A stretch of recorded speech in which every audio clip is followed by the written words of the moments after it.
दोस्तों नमस्कार, मैं हिम्मत सिंह विमर्श मीडिया के लिए। किसान आंदोलन चल रहा है और साथ ही साथ देश भर में अलग अलग क्षेत्रों के अलग अलग तबकों के बड़े बड़े आंदोलन चल रहे हैं। साथ ही सरकार द्वारा विभिन्न तरह से उसको मैनेज करने के लिए, आंदोलनों को मैनेज करने के लिए, आंदोलनों को दबाने के लिए, आंदोलनों में फूट डालने के लिए सरकार भी अपने पैंतरे चल रही है। ऐसे में एक शख्स हैं जो लगातार सरकार में रहते हुए भी सरकार के लिए आंखों की किरकिरी बने हुए थे, आज वो सीधे सीधे ललकारते हुए दिखाई देते हैं। उनका नाम है सतपाल मलिक, पूर्व गवर्नर।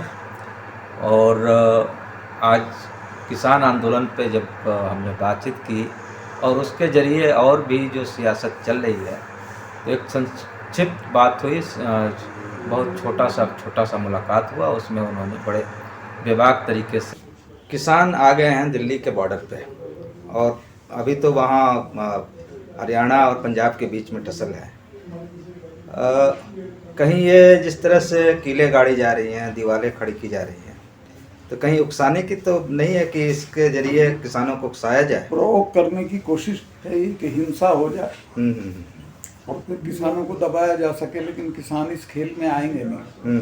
किसान समझदार हैं और अब की पंजाब हरियाणा से नहीं आ रहे, मध्य प्रदेश से भी आ रहे हैं, राजस्थान से भी, सब जगह से किसान आ रहे हैं कुछ करने। जी जी।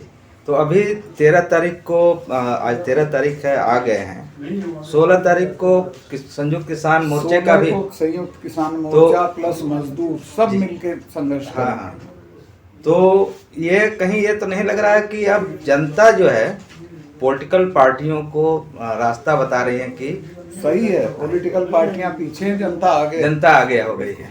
जी जी जी। तो दूसरा है कि जिस तरह से क्या नाम है, भारत रत्न ले लो की बात हो रही है, अलग अलग कम्युनिटीज़ को साधने की बात हो रही है। इसमें जैन जी तो चले ही गए हैं, इससे जाट, हाँ जी, नहीं, जाट जयंत के पीछे ना कभी थे, ना आज हैं, ना आगे रहेंगे। और जाट ये मानते हैं कि भारत रत्न चरण सिंह के लिए छोटा है। वो तो चरण सिंह को कभी मिल जाता है, जब भी आज नहीं मिलता कल मिलता, मिलेगा उनको। तो कहीं उनका अपमान तो नहीं है जिस तरह की सरकार है और जिस तरह का आइडिया चौधरी चरण सिंह जी जिस बड़े व्यापकता के साथ जीते। जयंत ने जो किया उसको पसंद नहीं किया चरण सिंह के लोगों ने।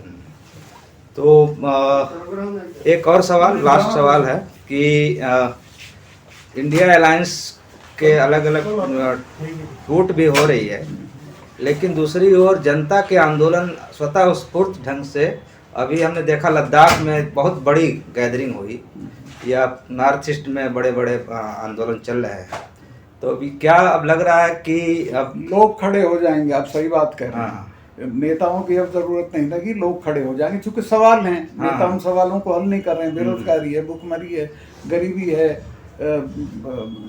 ये है क्या नाम, मैंने अलग अलग ढंग से रिप्रेशन की भी बात हो रही है। अभी देख रहा था हल्द्वानी में कोर्ट ने कहा कि 14 तारीख को हम आइए, हम सुनवाई करेंगे। उसके पहले ही 8 तारीख की शाम को गए, पुलिस जाती है सरकार के बहकावे में, 6 लोगों को मार देती है।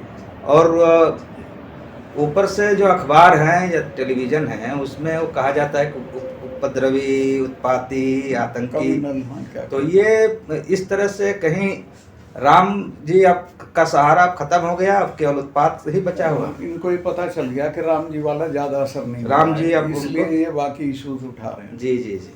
तो जो अलग अलग दलों को तोड़ रहे हैं या कर रहे हैं, उससे कुछ नहीं होगा। उससे तो कहीं ये डर है या इनका नहीं, ये बौखलाहट है। तो जनता में कुछ हलचल दिखाई दे। एक तो किसान अलग अलग क्षेत्र में, किसान जनता के हर वर्ग में है। 16 तारीख को आप देखिएगा, तब बात करेंगे। ठीक है जी जी। बहुत बहुत धन्यवाद। नमस्कार।